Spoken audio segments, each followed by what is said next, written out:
I think a lot of people are in the diet mindset, but never in the diet, and they're never consistent enough. And so you're like, you'll be tracking and you're perfect for 4 days, then you take 4 days off. All right. And then you're back to it. And then the cycle continues.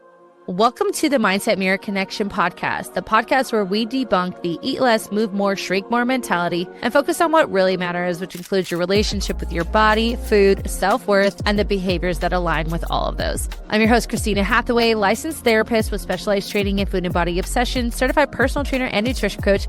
At the Mindset Mirror Connection podcast, we believe what you say in your mind, you see in the mirror. So let's have a conversation about that.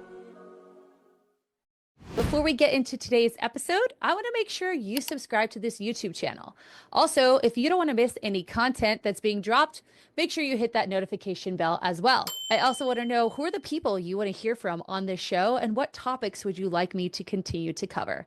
Thank you so much for your continued support. Now, let's get into the episode. What's up, guys? Welcome back to the Mindset Mirror Connection podcast. Today, you are in for such a treat. I have the one, the only Beth Ferrico. Beth is a business owner, a podcaster, a sober warrior, and a purveyor of the F-bomb, which we love here at the Mindset Mirror Connection. Beth is so many things, all of which lead her desire to assist as many people as possible in achieving their goals, living their best lives, and growing in ways they never thought possible. From a small town in Maine to the streets of LA and back again, Beth has grown from a bartender, as I have, clothing designer to a gym intern and personal coach to an ISS certified personal trainer and nutrition coach to a six-figure business owner through hard work, dedication, and a growth mindset aided by her health mindset certification. As Beth continues to grow, so do those surrounding her, and she is here for it. Beth, welcome to the show. I'm so happy that you're here. I feel like you're famous with my clientele. They always send me your stuff. They're like, why do you guys sound like each other? Like, I love that.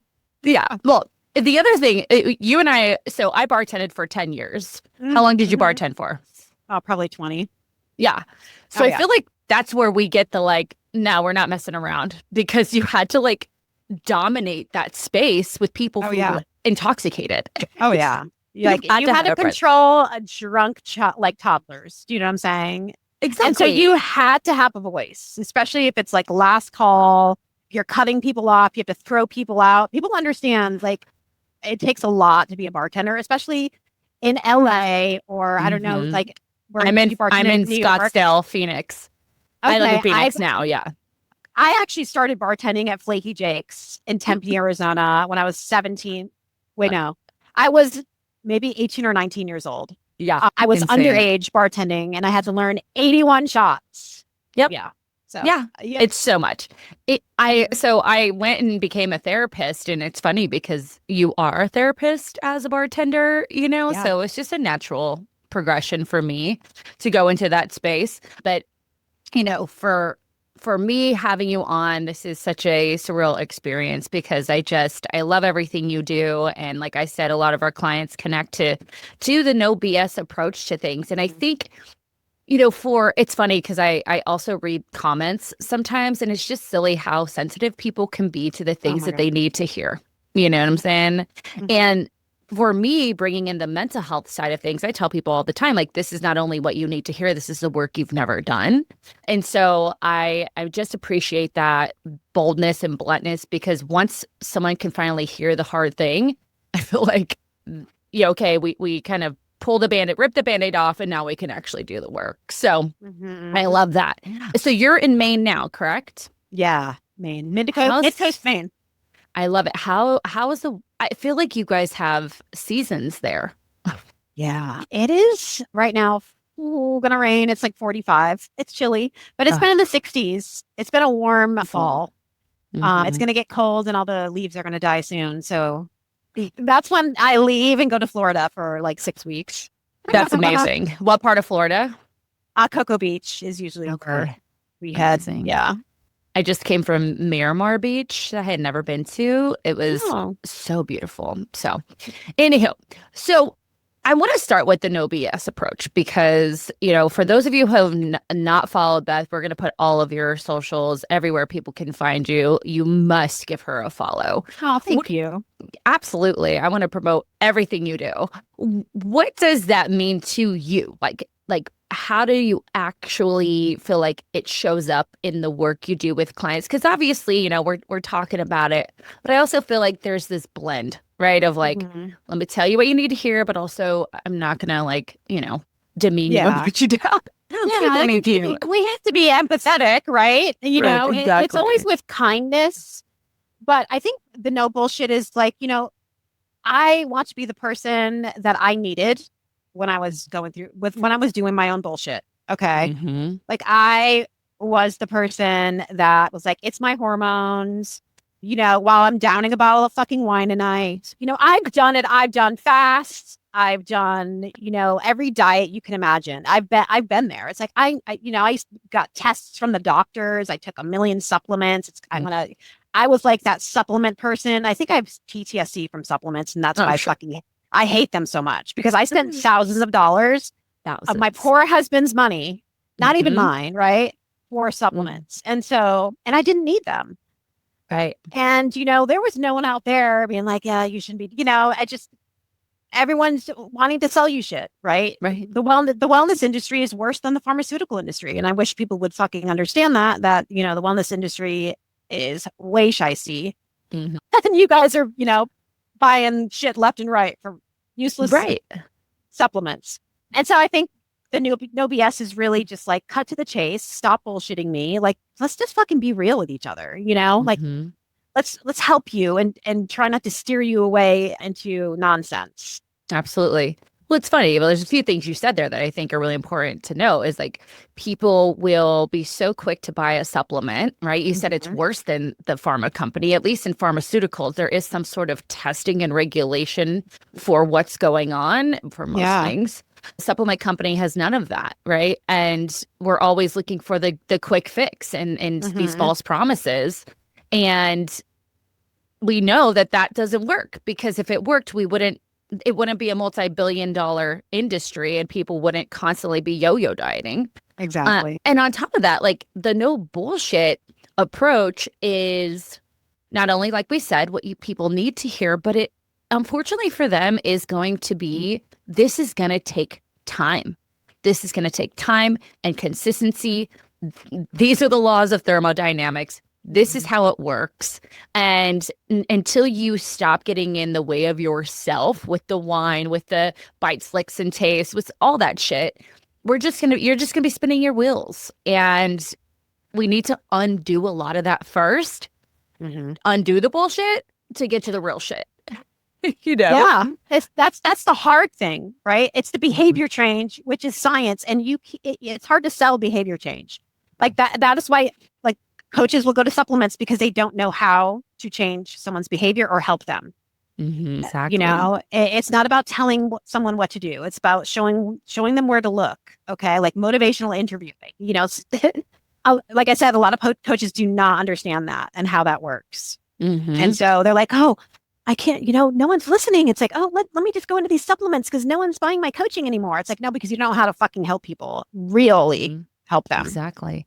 It's funny. So I've had a team of coaches work under me, and a lot of the work I do with them is trying to figure out their shit and how they're projecting onto their clients, right? It's like, I don't know, no one's changing, or they're not doing this, or they're not doing that. I'm like, well, number one, what are you projecting onto them? Like, are you making this about you? And number two, how are you getting the information out? Motivational interviewing. For those of you listening, there's actually a book, like Motivational Interviewing and Nutrition and Fitness Coaching. I have it on my thing here. Great start. Great place to start. Let's talk about that. Like, how did you get here? I mean, again, I went through all this fucking schooling and all this stuff, and I hear you and I'm like, she already knows all this stuff. So how did you kind of get to this place of, this is what people need and I'm here to give it to them? I think what really helped me is, working with people in person, doing all the courses, but really like face to face. I think that a lot of online coaches have not worked enough in person to really understand the human being and how the human being moves, and we all move different, right? I think that's so important. People skip that part. I'm just going to be a fucking coach, and you've never worked with someone online ever. Right. Or in person, right? And then, okay, I'm like losing my train of thought. It's okay. We can fucking menopause brain. I know. Okay, so after, working with a lot of people and realizing this is not about calories, deficits, and, everybody knows how to lose fat, but it's Yep. the mindset and the behavior that they don't teach that shit in your personal training course or any of that stuff.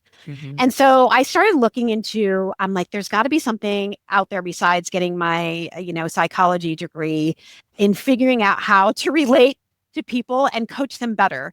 And I found Casey Jo Urvatis. I don't know if you are familiar with her, but she has her HMCC course, which I think all coaches should take. And this is not a whatever you want to call it. I'm not sponsored by her. Right. But I learned a lot about mindset and how to motivational interview people and how to work with clients to get to the root cause of why they're doing what they're doing. Right. And so along with taking that course, I actually learned a lot about myself. Right. Right. I learned all that. You have a little fixed mindset going on there, And so that's pretty cool, as learning not only about yourself when you're trying to help people and learn about, the habits and behaviors, but also changing how you think about things. Right. And being able to apply that to other people. Right. Let's talk about fixed mindset. So the slogan of this podcast is what you say in your mind, you see in the mirror. And that is, I believe that wholeheartedly. And a lot of, what I see on your social media is just calling out the fixed mindset. So let's talk about what do you experience as the most common, maybe handful of beliefs that women in general, because we both mainly work with women, have about why they can't achieve their goals. I'm too old. Yeah, I'm in menopause. I'm in perimenopause. It's harder, right? These are the things that you're telling yourself, right? And when we tell ourselves and we keep repeating these stories, we believe them, right? Not only do we believe them, but our brains are they adapt to seeing that truth. It wants to that confirmation bias is real, so it's going to find how that's true for you. Yeah. What else? I get I just can't lose weight. There's genetically something wrong with me, or I always just kind of that mindset around I always, I start really strong and then I stop. And for me, it's okay, well, let's look at that pattern. Why? What's underneath that? What else is there? Hormones. That's another one I hear from you. Hormones. Yeah, I just went through the whole, I don't know if you saw a video that I made this morning, but I think I reposted it. So frustrated with the coach, not even the comments from just Gen Pop, just the coaches out there. I'm just throwing the hormone stuff. And I'm stop it. And I know that 1,200 calories is she's not eating 1,200 calories. If you're 300 pounds and you say you're not losing fat off 1,200 calories, it's not your hormones. Correct. Right. 100 fucking times. So why are these people and some of them coaches saying you should, get your hormones checked, go to an endocrinologist stat, and okay, cut the bullshit, you guys. Right. So for those of you listening, it was a question, basically a Q&A on your stories, and the woman was 5'1", 225, and eating 1,200 calories, and what you had pointed out is women don't understand. There is actually a certain there's a minimum amount of calories we should be eating as humans. And when you are in a larger body, your resting metabolism is going to just naturally be higher, on top of then adding on your planned workout, your non-planned workout. So you're, fidgeting, the way you digest, you're digesting food, and your obviously body burning calories at rest. And so you were saying you actually can eat a lot more and still lose weight. And we want to be eating a lot more. We want to be eating as much as we possibly can in a fat loss phase, because eventually when you lose weight, that shit's going to go down. That number is going to go down. And, again, for the listener, you were just explaining that if you were truly eating the 1,200 calories, this would be happening for you, and probably not in a great way. You're probably going to feel like shit. You're going to look like shit. You're going to lose a ton of muscle. But let's go into what your suggestions were for that person. What do you think the actual issue was? I was okay, let's start off with your fat loss checklist, right? Are you weighing and measuring your food in grams on a food scale? Because when people say I'm tracking my calories, it's like, what does that exactly mean? Are you just like inputting, like I know just some people are just like scanning the box and being like, yeah, I ate that. Well, did you weigh and measure that? Like, Right. like how much Right. is on your plate? Like, just because Yeah. you're tracking it doesn't mean you're in a deficit. So there's that. A lot of people are not weighing and measuring their food. How many times are you eating out? Because what they say in the menu is not going to be exactly what the calories are. Stop eating out so much, Right. and also, what does your step count look like? Her steps were like 6 to 7,000 and she worked out 3 days a week. Okay, well, your NEAT is probably not that high. I mean, what is important is as much as you do outside of the gym than in the gym, right? Because you have that hour workout and you're sitting the rest of the day, your NEAT's going to be super low. Absolutely. So you got to get that step count up. Yeah, I think it's so important for listeners to hear that part of like, I always tell my clients and our listeners, like, fat loss phase is not fucking fun. It's not fun. No. Beautiful, beautiful listener and viewer, I'm asking you a huge favor. I am doing the American Cancer Society 300-mile ride in the month of October. What this consists of is over the course of the month, I have to ride 300 miles on my bike. And I'm doing this in an effort to help with funding research for cancer treatment. As you guys know, I lost my father to cancer a few months ago, and this is mine and my brother's way of supporting cancer research in hopes that people do not have to go through what we went through as a family. So if you would be so kind, whether it's 50 cents, $1, whatever it is that you can donate, check out the GoFundMe link in my show notes. The GoFundMe goes directly to the American Cancer Society. This is a link that they provided.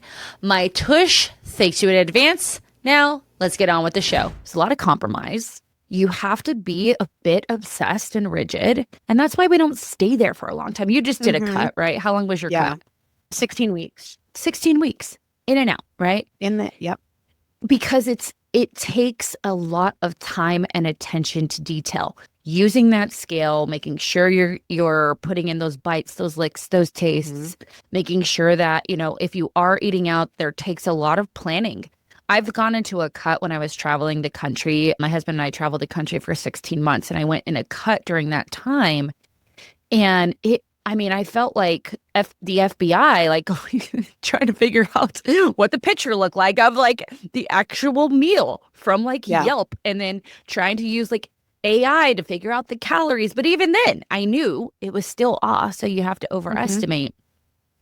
And the other part is, there are a lot of people who think they're doing that. They think they're in this deficit and they're not seeing results, which then creates this really skewed view of the fat loss phase, right? Of like, this doesn't work for me, or it's really, it is really hard, but like your mind thinks you're in a deficit, but physically you're not, which then creates even more like dysfunction, I guess, around the deficit.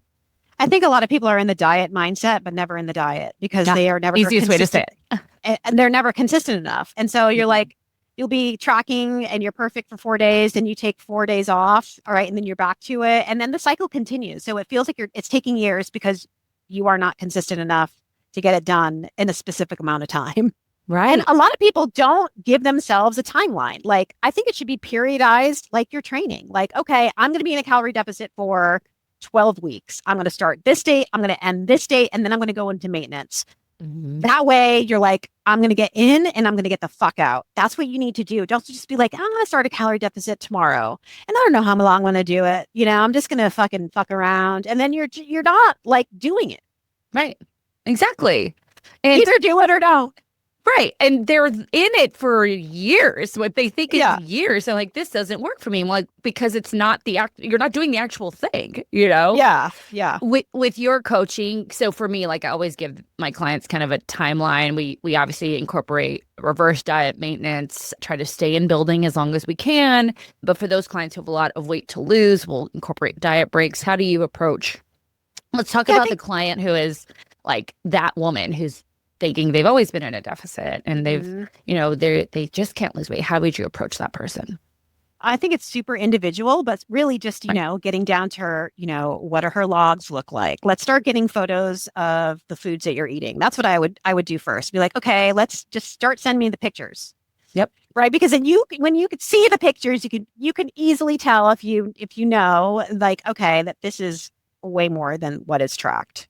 And so you can kind of get a gauge that way. So I think, and then also the client kind of subconsciously will start to eat healthier because they know they have to send you photos. Correct. It's a right. whole thing. It's a whole fucking mind thing, right? Yep. Yeah. So really just, getting down to that, like, not accusing, because we don't want to accuse a person of overeating, because then that just, that's part of the motivational interviewing thing where they're going to figure that out. Right. Exactly. And so, just really, I think it starts with the photos and, kind of going from there, honestly. Mm-hmm. Yeah.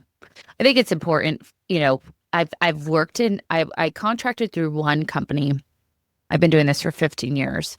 I contracted through one company through COVID because I wasn't online. I was in person, and then obviously a therapist. So I worked for them, and they put people in fat loss phases, right? I mean, they gave them their macros like first week without any idea of how that person was eating. What are small changes we can make to their intake that would make the biggest impact without maybe even having to give them like a macronutrient count. Right. And I see that a lot. People want to come in, they want fat loss. And again, it sounds like for both of us, we're like, yeah, let's learn you a little bit better. You can't just come to coaching and be like, I want my calorie deficit number and it's going to start right now. There's a lot of things that go into it, like questionnaires, like background, history. And that's why, when people are like, I'm just going to start a calorie deficit, it's like, okay, but how's your sleep? Maybe you should focus on your sleep first. Like there's these foundations, right? Like sleep, stress, self-care. And honestly, I think it starts with sleep. If your sleep is shit, everything starts to crumble. I mean, that's your foundation, right? So lack of sleep you're going to be more hungry. You're probably going to move less. You're going to be more stressed because you're more hungry and you're not able to get into the deficit. You're tired. You're fucking angry, right. Your self-care is going through the drive-through. Right. Okay? Self-care also could be, going for a walk. So it's really like people don't understand, like foundations really matter. And so it's not just let's get into a deficit, because if your sleep sucks, that deficit is going to suck and it's probably not going to work as well as it would if you were getting sleep. Absolutely. Absolutely.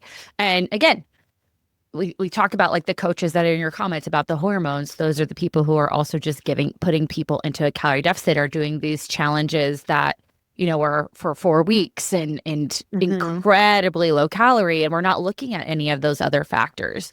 Yeah. So, I always talk about foundations, sleep, obviously stress management. Those two really go hand in hand. Yeah. Because if we're ruminating all night, we're not going to get sleep. So being able to really create a downtime routine, and obviously routine when we wake up to kind of get our day going, is incredibly important. And then also even just looking at, okay, well, what are you eating? Because I can say, okay, we're actually not going to remove anything from your diet. I'm going to just add more protein, right? And what happens? They end up eating less because they're actually eating, and whole food proteins, not this like garbage powder and bars. Yeah. We allow clients to use those like sparingly. I want whole foods. And you're going to be more satisfied with whole foods. I don't think people understand, like, leaving your house with a bar and a shake, like, how satisfying is that? You're going to crave more other foods, because that, to me personally, is a shit breakfast. And I would want to like have a pancake or something else after that. Do you know what I mean? So like how your food tastes and how it looks visually, that shit all matters. That all matters. So important. I'm so glad you said that. I work with a lot of clients on attuned eating. Those women who I have one right now. I mean, it's changing her life. It's amazing. And she came to me eating chicken and pinto beans for every meal. I said, how satisfying is that for you? Yeah. Like, I fucking hate it. I'm like, well then, but then she would binge later because she was looking for that satisfaction. And I think it's so important. And you have a cookbook, right? A recipe book? Yeah, I have a few. Yeah. Which I love that, because it shows like, not only can you eat in this calorie deficit, have high protein meals, but you can make foods that actually are pleasurable to you. Yeah. Pleasurable and nourishing. Yep. And that is, I mean, you find those two things, pleasurable and nourishing, and hits my targets, like that's great. Yeah. So you're less likely to like binge because you're actually satisfied with the food you're eating. Correct. That's a question I like my clients to ask themselves. Like, am I just eating this to hit a target?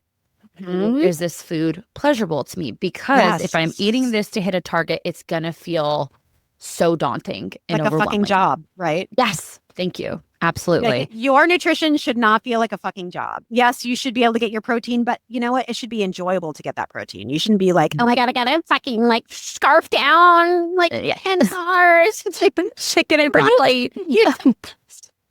No, you do not have to do that. It is, I mean, I'm thinking about all my clients, and it's very black and white. It's like, if I'm not on the diet, then I can have the pleasurable foods. So the pleasurable foods are all associated with being off of the calorie deficit or off a diet, and their diet is associated with, again, chicken, broccoli, that kind of like bodybuilding meal prep that you'd see in like a documentary on someone who's going on stage. Yeah. It's like, no, babe, that's not your life. Let's figure out how to make it a little bit more consistent and pleasurable for you. Yeah. I love that. Let's talk about, so I'm 42. I had a hysterectomy at 35. So I had my ovaries, but why I'm sharing this is, I kept my ovaries, I should say, is I didn't realize it would push me into perimenopause earlier than someone else my age who kept their uterus. And getting into perimenopause, I have for years said, listen, we need to be focusing on strength. We need to be focusing on lifting weights. We need to be focusing on building. And I love how you talk about like strong over skinny. I love that concept. When did that mindset shift? When did you make that shift yourself? And then how do you help women who, again, have been the cardio queens, eating the 1,200 calories, chicken and rice? How do you help them make that shift as they are getting older? I think the most important thing I've ever heard that really helped me is, do you want your dream body or your dream weight? Because those are going to be totally two different things, right? And also, when you start to strength train, you start to see how your body changes. And it doesn't change like that when you just go into a calorie deficit and you're not strength training, right? You're going to, I've done this because I've been that person where I was just a cardio bunny and I didn't look strong. I was like skinny fat, you know what I'm saying? And so I want that toned look. I want to be, I want to be able to see muscles. It's like, okay, get into the gym. And it's okay if that scale goes up. It's just literally measuring your gravitational pull towards the earth. It is a piece of fucking plastic, and we're basing our sole identity on a number that we basically made up in our head anyway. Like these numbers that you come up with, like, where do you get them? Like, I want to be 130 pounds. Like, who said? Why? Like, were you that when you were like 16 years old? You're not 16 anymore. Do you know what I mean? Like, yes. Stop trying to be a child. Right. Exactly. I love to tell people my weight, especially my clients. They're like, but you're all muscle. I'm like, exactly. That's the point we're trying to say. Okay, right? 150 pounds. And they're like, they're 150 pounds. They're like, I feel so disgusting. And I'm like, what if I told you I weighed the same as you? I don't like them to compare, but you know what I'm saying. Right? Yeah. Get the point across. No, and I think that, obviously the biggest concern is I'm going to get bulky. And I will say I have worked with clients who in the past have used exercise as their form of quote unquote weight loss, not realizing that that's not how we initiate fat loss. That's through a calorie deficit. So what would end up happening is they would strength train, but they'd have still that layer of fat over their muscle. So they may even look a bit, I don't want to use the word bulky, but bigger, right? But they have all this beautiful muscle underneath that fat, and not realizing that, the deficit is where we're going to, reduce lose the fat, and the exercise is where we're going to build that muscle. Yeah. But that concept of I'm going to get bulky and, how do you debunk that? I mean, personally, it's very hard to get bulky. It's very hard. I think people need to stop comparing themselves. What does bulky even mean to somebody? Is the question. Like, what is that? What does bulky mean to you? Like, in my brain, seeing a deltoid, or do you want to like a Pilates body? Like, what are you saying? What are you saying? I don't. You know what I mean? Like, what does exactly bulky mean? Yeah, exactly. And I think they're always thinking of like China from like WrestleMania. It's like, well, she is on steroids. Yeah, exactly. So yeah, that's another level of medication, pharmaceuticals, and yeah. Well, speaking of pharmaceuticals, I mean, even if they look at, because I have a lot of clients whose friends are on GLP-1s. I have some clients who come to me on GLP-1s in an effort to get off of them. And I'll say to them, I say, well, the friend who's not training, who's not hitting protein targets, like, do you like the way she looks? Like, is that a body that you would strive for? And they're like, well, no, not really. Like, she's, kind of, like you said, skinny fat or sunken in and this and that. And I'm like, exactly. Like, that's a person who's not training, who's not in the gym, and they don't have a shape. They've lost their ass. They've lost their arms. They just are in this skinnier, flabbier version of themselves. And then they could possibly even be sicker, which people don't understand as well. Like, we explain that. Yeah. So you can have like low body weight, but you are still high fat mass. Do you know what I'm saying? And so your risk for diabetes is still there, insulin resistance, all kinds of shit, metabolic diseases, right? So I don't think people understand that like muscle is so important to have.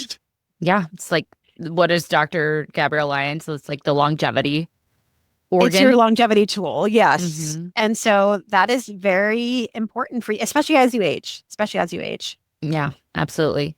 I like women to think just even beyond aesthetics. And as we go into perimenopause, I've learned a lot. I have a group called the Mindset of Menopause, where we're doing a lot of mental health work on top of the nutrition and exercise part of it.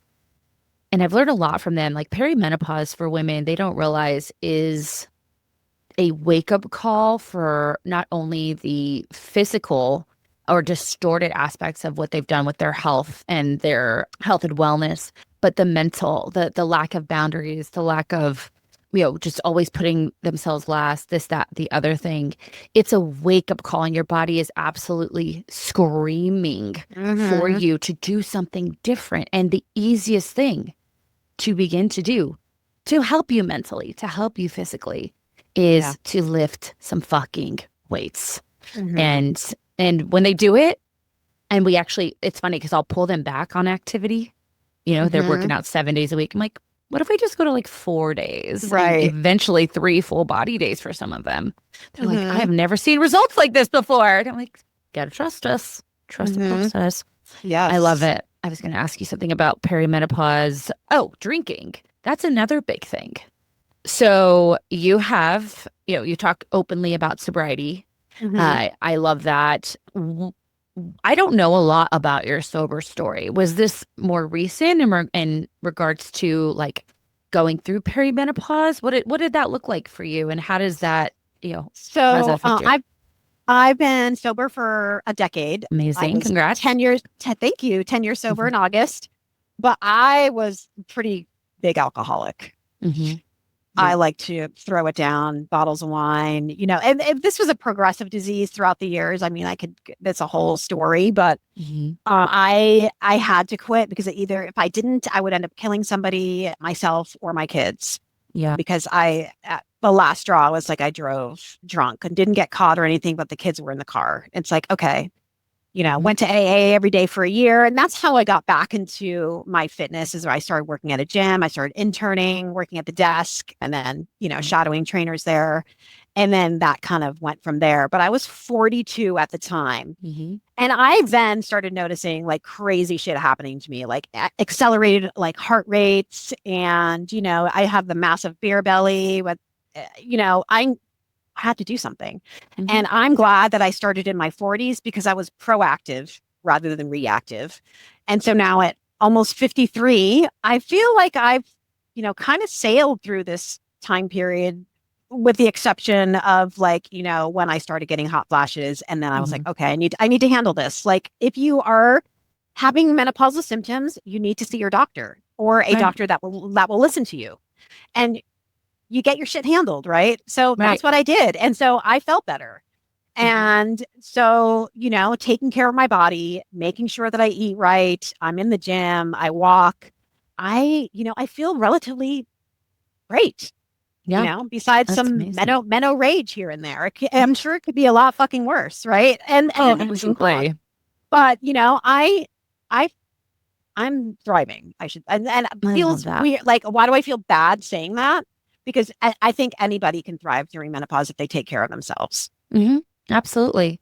It doesn't have to be a death. It's not a death sentence, No, it's not. It's not a death sentence. And again, like I've recognized those getting to the point where you're recognizing the patterns, the beliefs about yourself and what you've been doing up to this point. Like your body's like, we can't do this. We cannot do this anymore. If we continue doing what you do, the people pleasing, the caretaking, the all or nothing thinking, you're going to feel like shit.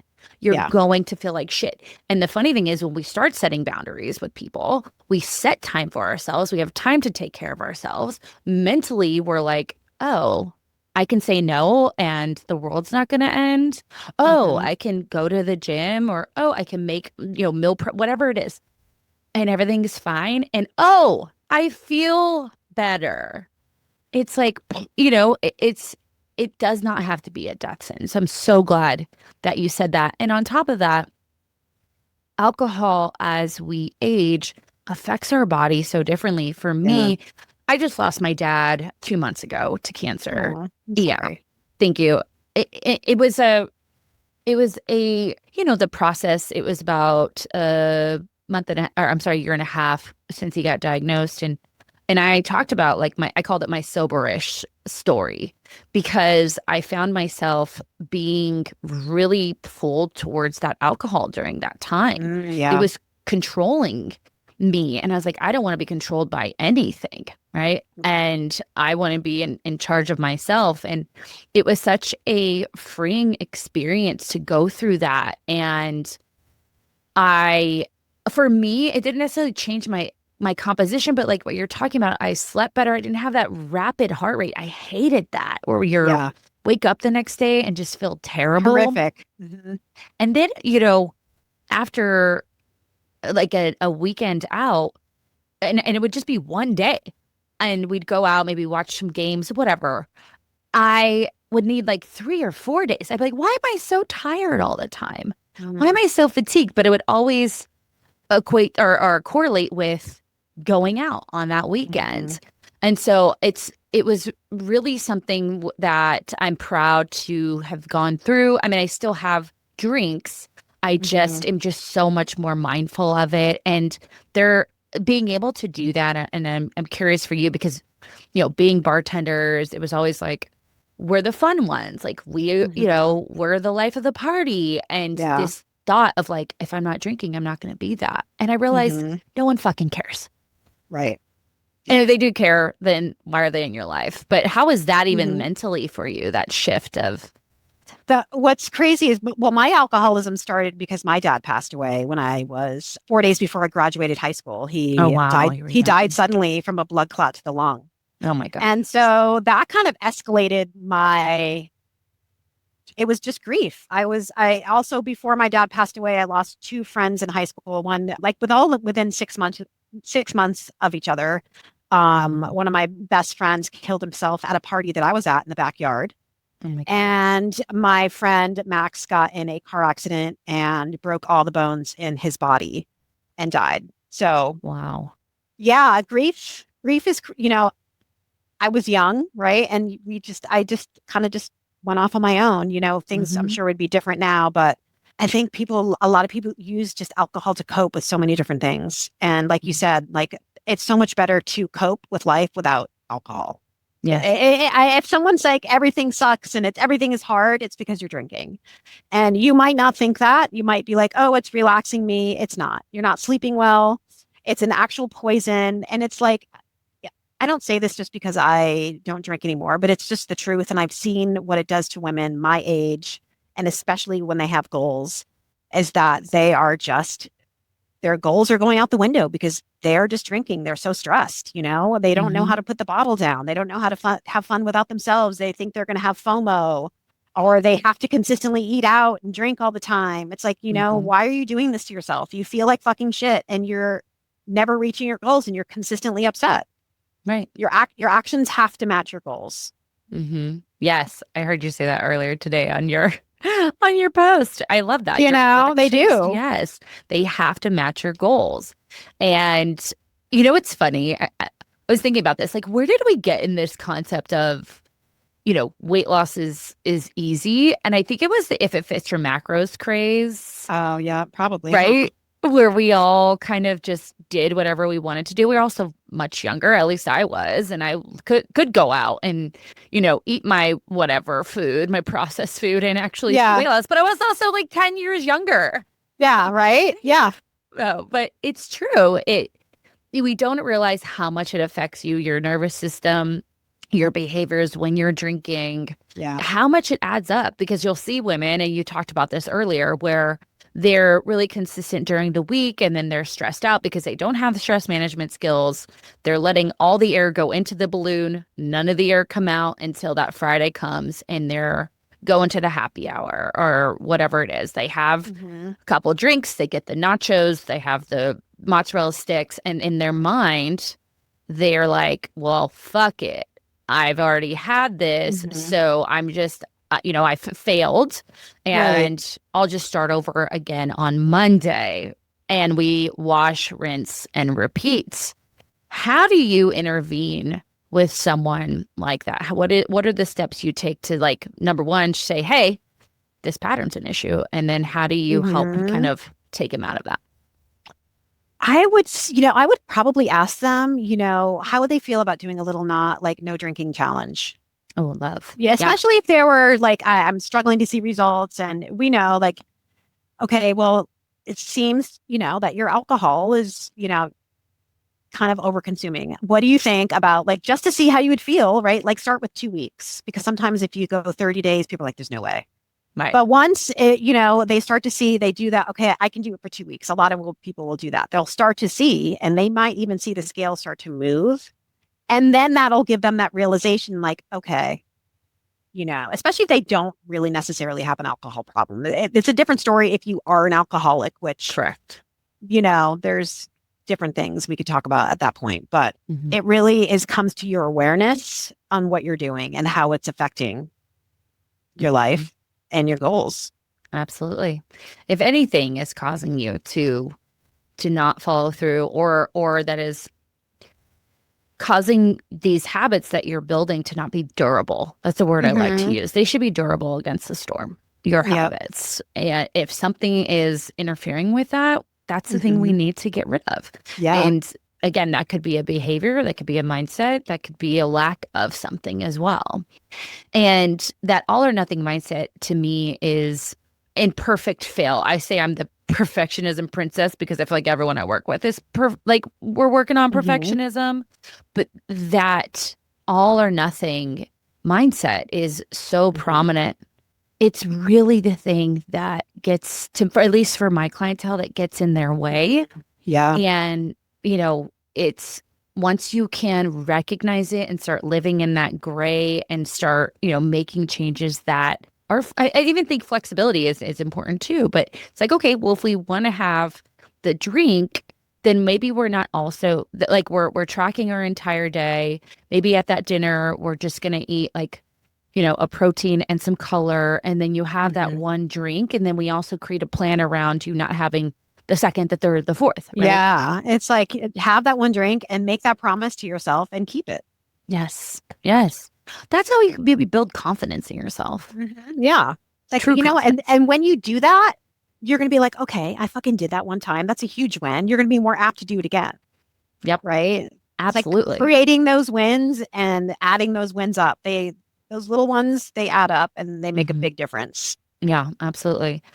But if we're looking at the industry, they're going to tell someone who is doing the all or nothing, the person who is drinking all the wine every single night, that there's something wrong with them. So we're going to skip over to this concept because I want you to pop off What do you feel is the most bullshit fitness and nutrition themes right now in this industry? Microdosing GLP-1s. Ooh, tell me more. And not, let's say, let me be clear about this. I'm a fan of GLP-1s for those that need it for disease management, diabetes, obesity, what it's been studied for currently, right? Mm-hmm. What fucking grinds my gears is when I see influencers and now menopause doctors grifting this microdosing a GLP-1. Everyone should be microdosing a GLP-1. You don't have to be overweight to do it. I'm seeing this kind of shit everywhere, like advertisements. And now like we're having Pilates girlies, makeup artists with fucking affiliate links to GLP-1 medications. So now we are using pharmaceuticals as an MLM pyramid scheme. I love that. This is fucking frightening, right? And so I've been deep diving into this shit, and I don't know how this is even legal, but we are pushing pharmaceuticals on the internet. And it's absolutely wild to me. Like what bothers me is that they're pushing this to anybody, any size, any age. And it's like, you should be going to your healthcare provider for this kind of stuff. It's disease management medication. Why are we fucking around? Right. It's like, and the fact that everyone's like, everyone should be taking it. Like, what is that saying? What are we doing? Like, right. So I have a true or false, other than for diabetes and some of the other, things that it's been researched for. Someone loses weight on a GLP-1, it's because they're in a fucking calorie deficit. True or false? Exactly. True. And these doctors are like, well, if you're not losing weight, then I'm like, you are going into a calorie deficit. Yes, it quiets your brain. But at the end of the day, you're losing weight because you're eating less. Yeah. And you still need to do the things. Yeah. No. Yeah. You're not hungry. Right. Yeah. It's prescribed anorexia for people that are taking it to lose 10 pounds. If you ask me, that's how I feel. You're prescribing anorexia to people that are losing it for your beauty weight or whatever they call that, the last 10 pounds. It's like, okay, like you're taking a lifetime med. This is what people don't think about. What happens after you lose that 10? It's just not a kickstart your fucking weight loss routine, right? This is like a lifetime medication. You take this, you're not hungry, you get off it. Guess what happens? You're going to be hungry again. Right. So what are you going to do? You're going to gain that 10 pounds back. And that's why people that have obesity take this for life, because obesity is part of it's a disease. They need it because they're obese without it. You're 10 pounds, you're not obese without it. Okay. Right. Like, think about that. Right. Absolutely. The other part that you're talking about is they're not willing, because they, like we talked about in the beginning, they want the quick fix. So they don't want to build the foundations. It's the calorie deficit doesn't work for me. No, it's your fucking habits that are shitty. Correct. That's the problem. Because if a GLP-1 works for you, then a calorie deficit will work for you as well. Right. And then it gets rid of my inflammation. Well, if you lost 10 pounds, you're probably less inflamed. And that's body fat, not inflammation, by the way. Correct. Like the people making up their own terms and saying this and that, it's fucking frightening. And it makes me crazy every single day. No, it does. And I'll be honest, when it first came out, I was like, fuck that. And I was like, okay, let me, some of the guys that we have a really good relationship with the guys over at Mind Pump, and they were kind of talking about it. And I was like, oh, let me do some more research. And I did. And I've even kind of come back and forth with it because the information is so, what's the word, biased, who you're getting it from. Yeah. So really trying to just focus on the research, but inflammation is needed in the body, guys. We need it. It helps to protect against disease. It helps our immune system. However, just coming back to this idea, like, yes, it slows gastric emptying, which makes you feel fuller longer. So does eating a good, protein and fiber, right? It puts you in a calorie deficit, so you lose weight. You can do that without the drugs. It helps quiet your food noise. If you want to do the real work, food noise actually comes from diet culture and this idea that we need to be eating 1,200 calories. We shouldn't be eating carbohydrates. There's good foods, there's bad foods. That's how food noise is created. Food noise is not a mental health disease.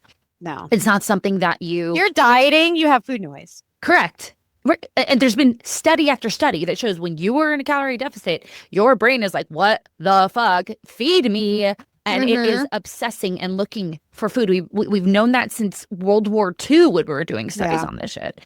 And so with the clients that I have who are on GLP-1s, that's the work we're doing. We're building those foundations, and they eventually come off of them. And that's not to say, everyone can make their own choice. However, we've got to be thinking about long-term, because we don't know anything long-term, but also like, what is the intention behind it? What is our intention? No, I think that's great. I was real pissed when, is it Serena did her whole spiel with the. I think it's when you're using it for business, it's a business marketing. Obviously it's helping a lot of people, right? And I'm so glad that people have something to actually, help them dial in the needle, to help the needle mover, or whatever you want to call that. Like give them a playing field where they can actually get into a deficit. It's the people that are misusing it and putting it out there like it's like a life fucking changing for everybody. And it's just, and everyone's monetizing off of it. And it's just another part of this shitty part of wellness industry. Right. And I don't know where this is going, but all I know is that, I'm here to help you if you are on one, if you decide to get off one, with your habits and behaviors and strength training and all that stuff. But also, I think people should just be aware of where they're getting this medication and why. Like, especially if you're not just, if your doctor told you no, there's a reason, right? And you can make up the reason in your mind where I'm, whatever that is. But if they told you no and you start searching and going to Instagram to a makeup artist, you really need to think twice. I know who you're talking about. There's a few of them. There's a few of them. What are your thoughts on peptides?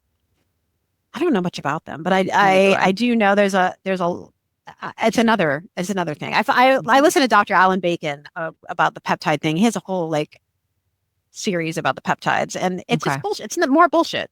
Honestly, it's just that's how I feel. It's like, why do we need a laundry list of shit? We're heading into this weird biohacking longevity age. Yeah, it's like the Twilight Zone. It is. It's like the movie Idiocracy. Right. Agreed. And again, it's if you can stick to the basic boring shit, you're going to be way ahead of the person who thinks a cold plunge, a sauna, peptides, this, that, the other thing is where they want to go. And you're going to be healthier. You're going to be happier. And you're going to be able to probably have a lot more money too. That's the thing. Just, you don't sweat the boring basic shit, you guys. I know fat loss is hard, but it's the one thing that it's the only thing works. And when you help, you change your habits and behaviors, it makes it a lot easier. And that's what people don't want to do. You keep wanting to eat like a fucking asshole and lose fat and be snatched. That's what you want to do. But you can't do that, unfortunately. That's just not how it works. Okay. Exactly. It's not how it works at all. It just isn't. I love it. Good. I have so many things I want to ask. We could go on and on. I want to talk about business. I want to talk about everything else. But I think, in regards to the mental health challenges, in regards to the beliefs that get in the way, and then obviously what actually builds your best self mentally, physically, emotionally, I think we've covered that. Is there anything else you would add to this for the listener that is, again, struggling? They don't know why. They can't seem to lose the weight. Anything else you would add that I didn't touch on? I would, honestly, I would just say, just look at what you're doing, right? And ask yourself, okay, what am I doing really well? What's going on? What's going well for me right now? And what do I think that I know that I can work on? Yeah. It's like, we all know we can work on something and be better at something. But, if you're struggling, you're like, I probably shouldn't lick the fucking peanut butter spoon as much as I am. You really have, I probably should walk more. Yeah, you probably should. You know that. Okay. Yeah. So do that. Yes, absolutely. Find what Right? you can do. Yes. Yeah.